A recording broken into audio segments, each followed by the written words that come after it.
எந்த காரணத்தை கொண்டும் அமெரிக்கா இந்த விஷயத்துல இனிமேல் தலையிடக்கூடாது. இது எங்க நாட்டினுடைய தனிப்பட்ட பிரச்சனை. திரும்ப திரும்ப நீங்க இந்த விஷயத்துல உள்ள வந்துகிட்டே இருக்கிறீங்க.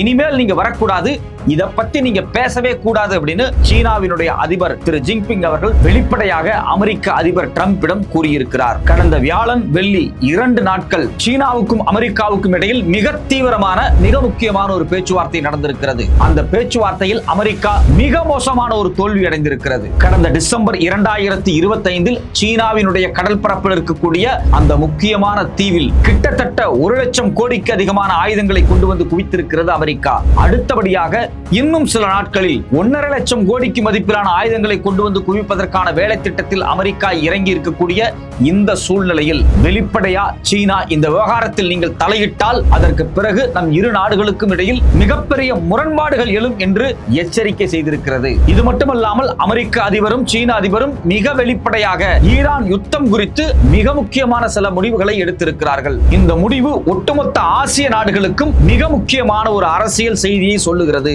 எதற்காக அமெரிக்காவினுடைய அதிபர் சீனாவினுடைய அதிபரை நேரடியாக சென்று சந்தித்தார்? கிட்டத்தட்ட 2.25 மணி நேரம் தனிப்பட்ட முறையில் அந்த இருவரும் பேசியது என்ன? ஏன் அமெரிக்காவுக்கு இந்த பேச்சுவார்த்தை மிகப்பெரிய தோல்வியாக முடிந்திருக்கிறது? குறிப்பாக எந்த விவகாரம் சீனாவை இவ்வளவு தூரம் கோபப்படுத்தியது? வணக்கம், இது பிராஸ் வியூ.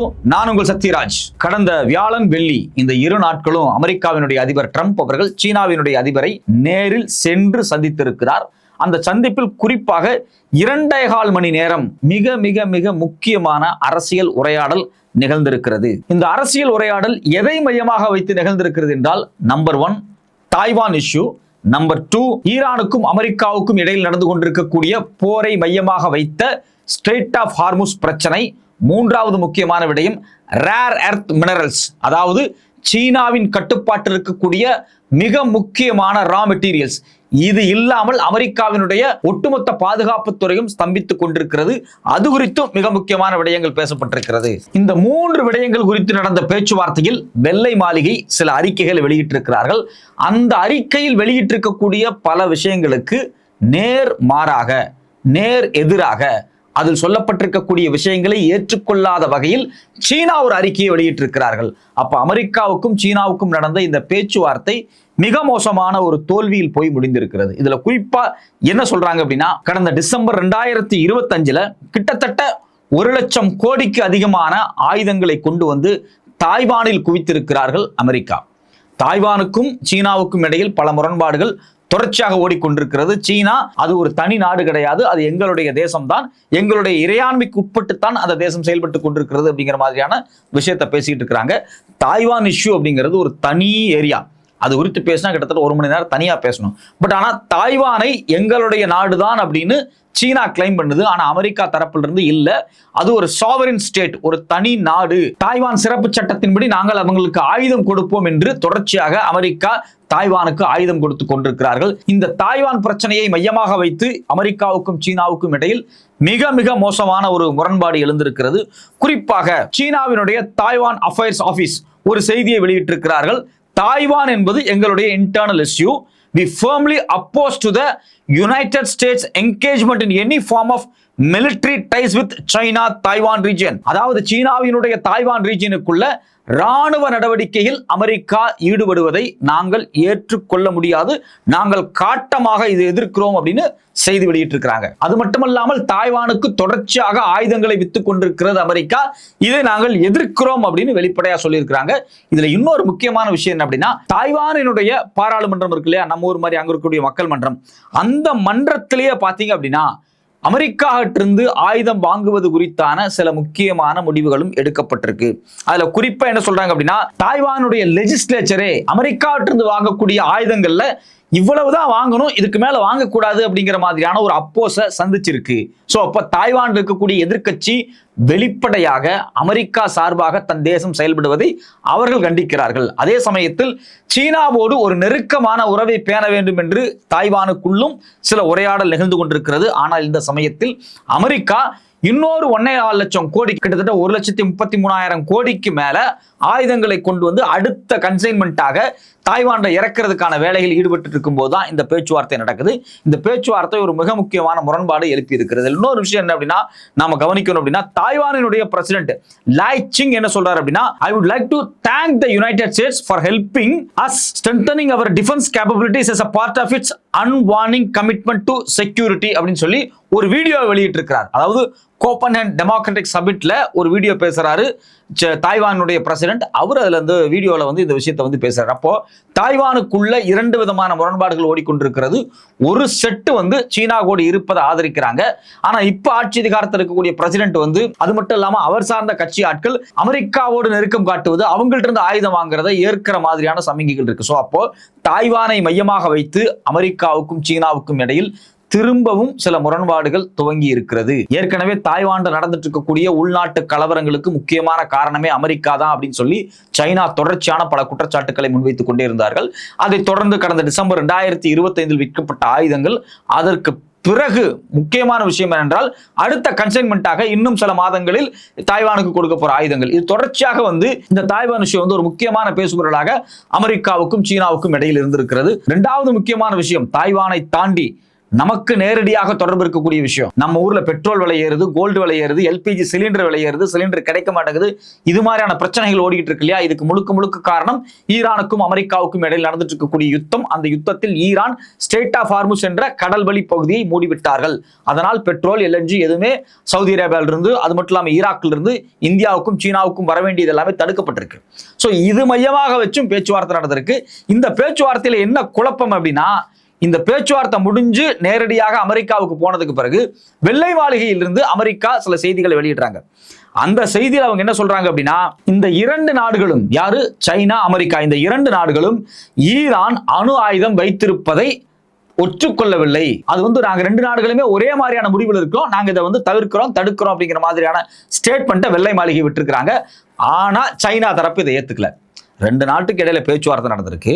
அமெரிக்கா வெள்ளை மாளிகையிலிருந்து ஒரு விஷயத்த சொல்றாங்க, ஈரான் அணு ஆயுதம் வச்சிருக்கிறத, அணு ஆயுதம் தயாரிக்கிறத, இல்ல அணு ஆயுதத்தை நோக்கி நகர்றத நாங்க 2 நாடுகளுமே தடுக்கிறோம், நாங்க ஏத்துக்கல அப்படிங்கிற மாதிரி அவங்க சொல்றாங்க. ஆனா சைனா அப்படி ஒரு ஸ்டேட்மெண்டே கொடுக்கல. இதுல முக்கியமான விஷயம் என்னன்னா, சைனாவினுடைய ஃபாரின் மினிஸ்டர் ஒரு ஸ்டேட்மெண்ட் விட்டுருக்காரு, this conflict which should never happened has no reason to continue. அவ்வளவுதான். இந்த கான்ஃபிளிக்ட் வந்து தவிர்த்திருக்கப்பட வேண்டியது, இது தொடரக்கூடாது அப்படிங்கிற மாதிரி தான் ஒரு ஸ்டேட்மெண்ட் இருக்காரே தவிர ஈரான் அணு ஆயுதம் வைத்திருக்க கூடாது, அணு ஆயுதத்தை நோக்கி நகரக்கூடாதுன்னு எந்த ஸ்டேட்மெண்ட்டுமே விடல. அதே போல 2 சைடுமே ஸ்ட்ரெய்ட் ஆஃப் ஹார்முஸை திறக்கிறதுக்காக நாங்க வந்து உறுதியா இருக்கிறோம். அதாவது அந்த வழியா பெட்ரோல், டீசல், எல்பிஜி, எல்என்ஜி போறதுக்கு ஸ்ட்ரெய்ட் ஆஃப் ஹார்முஸை ஈரான் திறக்கணும். அதுக்கு 2 நாடுகளுமே ஒத்துழைப்பு தருது, 2 நாடுகளும் ஒரே முடிவு எடுத்திருக்கு அப்படின்னு சொல்லி அவர் வந்து வெளியிடுறார். யாரு? வெள்ளை மாளிகை. ஆனா சைனா அது மாதிரியான செய்திகள்லாம் வெளியிடல. சோ ஸ்ட்ரெய்ட் ஆஃப் ஹார்முஸ் திறக்கிறது குறித்தும் சரி, அவங்க நியூக்ளியர் ஆயுதம் வச்சிருக்கிறது குறித்தும் சரி, 2 நாடுகளுக்கும் இடையில் ஒரே மாதிரியான பேச்சுவார்த்தை இல்லை. சோ அப்ப ஈரான் குறித்த விவகாரத்துல அணு ஆயுதமா இருக்கட்டும், இல்ல ஸ்ட்ரெய்ட் ஆஃப் ஹார்முஸா இருக்கட்டும், இதுல 2லயுமே 2 நாடுகளுக்கும் வேறு வேறு நிலைப்பாடுகள் இருக்கிறது. அமெரிக்கா தன்னுடைய நிலைப்பாடை சீனா ஒத்துக்கொண்டதை போல ஒரு பொய் செய்தியை வெளியிட்டிருக்கிறார்கள். வெள்ளை மாளிகை வெளியிட்டது மிக மிக மிக ஒரு பொய்யான செய்தி. அது மட்டும் இல்லாமல் ஸ்ட்ரெய்ட் ஆஃப் ஹார்முஸில் ஈரான் ஒரு டோல்கேட்டை உருவாக்கி அது வழியாக போகக்கூடிய கப்பல்களிடமிருந்து டோல் வசூலிக்கிறதுக்காக பல முயற்சிகளை செய்தார்கள். அது தற்காலிகமாக நிறுத்தப்பட்டிருக்கிறது. அது மட்டுமல்லாமல் சீனா போன்ற நட்பு நாடுகளுக்கு அவர்கள் அந்த ஸ்ட்ரெய்ட் ஆஃப் ஹார்முஸை திறந்து விட்டிருக்கிறார்கள். இன்றைக்கு கூட 40க்கும் அதிகமான சீன கப்பல் எந்த விதமான தங்குதடையும் இல்லாமல் ஈரானில் இருந்து, அது மட்டும் இல்லாமல் கல்ஃப் நாடுகளில் இருந்து எண்ணெயை ஏற்றிக்கொண்டு சைனாவை நோக்கி நகர்ந்திருக்கிறது. அப்போ இந்த டோல் வசூலிக்கிறது குறித்து 2 நாடுகளும் ஒரே மாதிரியான முடிவு எடுத்திருக்கிறோம், டோல் வசூலிக்க கூடாது ஈரான் அப்படின்னு அமெரிக்கா ஒரு செய்தியை வெளியிடுறாங்க. ஆனா ஈரான் இதை ஏத்துக்கல. அது மட்டும் இல்லாமல் வெள்ளை மாளிகை இன்னொரு விடயம் சொல்லியிருக்கிறார்கள், ஈரானிடமோ கல்ஃப் நாடுகளிடமோ அதிகமான ஆயிலை வாங்குவதை விட அமெரிக்காவிடமிருந்து அதிகமான எண்ணெய்கள், அதாவது crude oil, petrol, LNG, LPG இதை வாங்குவதாக சீனா ஒத்துக்கொண்டிருக்கிறது ஒரு செய்தியை வெள்ளை மாளிகை வெளியிடுது. ஆனா அதையும் ஏற்றுக்கொள்ளவில்லை சைனா. இப்ப இது எல்லாத்தையும் பார்க்கும்போது நமக்கு ரொம்ப அதிர்ச்சியா இருக்கு. 2 நாட்டு தலைவர்களும் சந்திச்சு பேசிக்கிறாங்க, அமெரிக்க அதிபரும் சீன அதிபரும். அமெரிக்க அதிபர் தான் சைனாவுக்கு வந்திருக்கிறாரு, பீஜிங் வர்றாரு, அங்க சீன அதிபரை பார்க்கிறாரு, பேசுறாரு, ஒப்பந்தங்கள்லாம் கையெழுத்தாகுது, எல்லாம் நடக்குது. இவர் திருப்பி அமெரிக்காவுக்கு போய் வெள்ளை மாளிகையிலிருந்து சில செய்திகளை வெளியிடுறாங்க. இந்த எந்த செய்தியுமே சைனா ஏத்துக்கல. சைனா ஏத்துக்காத ஒரு விஷயத்தை ஏன் அமெரிக்கா திணிப்பதை போன்ற ஒரு பொய்யான உரையாடலை நிகழ்த்துகிறார்கள் அப்படிங்கிறதான் ரொம்ப அதிர்ச்சியா இருக்கு. 2 நாடுகளுமே மிகப்பெரிய வல்லரசு நாடுகள். இவங்க எதையுமே ஏத்துக்கிட்ட மாதிரியே ஒரு பொய்யான விஷயத்தை அமெரிக்கா சொல்றது நமக்கு ரொம்ப அதிர்ச்சியாக இருக்கிறது. தாய்வான் விவகாரமா இருக்கட்டும், இல்ல ஈரான் விவகாரமா இருக்கட்டும், இந்த 2 விவகாரத்திலையும் அமெரிக்காவினுடைய ஒட்டுமொத்த முயற்சி அப்படிங்கிறது மிகப்பெரிய தோல்வி அடைஞ்சிருக்கு. சோ அப்ப என்னதான் நடந்திருக்கு? அமெரிக்க அதிபர் சீனாவுக்கு போய் அந்த நாட்டோடு பேசினதுல ஒண்ணுதான் நடந்திருக்கு. கிட்டத்தட்ட பாத்தீங்க அப்படின்னா 200 போயிங் விமானத்தை சீனா வாங்குவதாக ஒப்பந்தத்தில் கையெழுத்து போட்டிருக்கிறாங்க. அதாவது ஏற்கனவே என்ன பேசப்பட்டுச்சு அப்படின்னா 500லிருந்து 750 விமானத்தை வாங்க போறாங்க, போயிங் விமானத்தை சைனா அப்படின்னு சொல்லி தான் அமெரிக்காவில் இருக்கக்கூடிய பத்திரிகைகள்லாம் எழுதிக்கிட்டு இருந்தாங்க. போயிங் அப்படிங்கக்கூடிய நிறுவனம், அதாவது இந்த விமானத்தை தயாரிக்கக்கூடிய அந்த போயிங் விமானத்தினுடைய பங்குகள் பயங்கரமா உயர்ந்துச்சு. சைனாவுக்கு வந்து கையெழுத்து போடும்போது எனக்கு 200 விமானம் போகுது அப்படின்னு சைனா கையெழுத்து போட்டுருச்சு. நேற்றுக்கு மட்டும் 4% பங்கு சரிஞ்சிருக்கு. யாருடையது அப்படின்னா போயிங் விமான கம்பெனியினுடைய பங்குகள். அதாவது சைனாவுக்கு அமெரிக்க அதிபர் போகும்போது அவர் தனியா போகல, மிகப்பெரிய முதலாளிகளையும் கூட்டு போனார். எலன் மாஸ்க், நம்ம எல்லாத்துக்கும் தெரிஞ்ச ஒரு ஆள். அதாவது இந்த டெஸ்லா நிறுவனம் பிளஸ் ஸ்பேஸ் எக்ஸ், இந்த 2 நிறுவனத்தினுடைய தலைவர், இவரும் போயிருக்கிறாரு. டிம் குக், ஆப்பிள் போன் வச்சிருக்கோம் இல்லையா, அதனுடைய தலைவர். லாரி ஃபிர்க், அதாவது பிளாக் ராக் அப்படிங்கக்கூடிய முக்கியமான finance mutual fund wealth management கம்பெனியினுடைய தலைவர், அவரும் போயிருக்காரு. அடுத்தது கில்லி, அதாவது போயிங் நிறுவனத்தினுடைய தலைவர், அவரும் போயிருக்காரு. லாரி கல்ப், அதாவது GE ஏரோஸ்பேஸ் அப்படிங்கக்கூடிய நிறுவனத்தினுடைய தலைவரும் போயிருக்காங்க. இன்னும் நிறைய பேர் போயிருக்காங்க. ஸோ அப்போ அமெரிக்காவினுடைய சக்தி வாய்ந்த பெரிய முதலாளிகளை கூட்டிக் கொண்டு அமெரிக்காவினுடைய அதிபர் சைனாவுக்கு போயிருக்கிறார். எந்த ஒப்பந்தமே சரியா ஓகே ஆகல. அரசியல் ரீதியாகவும் சரி, பொருளாதார ரீதியாகவும் சரி, மிகப்பெரிய தோல்வியோடு அமெரிக்க அதிபர் அமெரிக்காவுக்கு திரும்பி இருக்கிறார். இதுல இன்னொரு முக்கியமான விஷயம் என்ன அப்படின்னா, அமெரிக்காவுக்கு இப்போ ரொம்ப ரொம்ப ரொம்ப ரொம்ப தேவையான ஒரு பொருள் அப்படிங்கிறது ரேர் எர்த் மினரல்ஸ். அமெரிக்காவினுடைய ஃபைட்டர் ஜெட் F-35 இருக்கட்டும், இல்ல மிசைல் கைட்லைன் சிஸ்டமா இருக்கட்டும், இல்ல ரேடாரா இருக்கட்டும், சப்மரைனா இருக்கட்டும், சேட்டலைட்டா இருக்கட்டும், இதுல எல்லாத்திலையும் பயன்படுத்துவதற்காக இந்த ரேர் எர்த் மினரல்ஸ் தேவை. இது மட்டும் இல்லாம சாதாரண செல்போன் தயாரிக்கிறதுல இருந்து எல்லா விவகாரத்துக்கும் இந்த ரேர் எர்த் மினரல்ஸ் தேவை. இந்த ரேர் எர்த் மினரல்ஸ் இருக்கு பாத்தீங்களா, இது ஏற்றுமதி செய்யணும். யாரு? சைனா ஏற்கனவே தடை போட்டுட்டாங்க.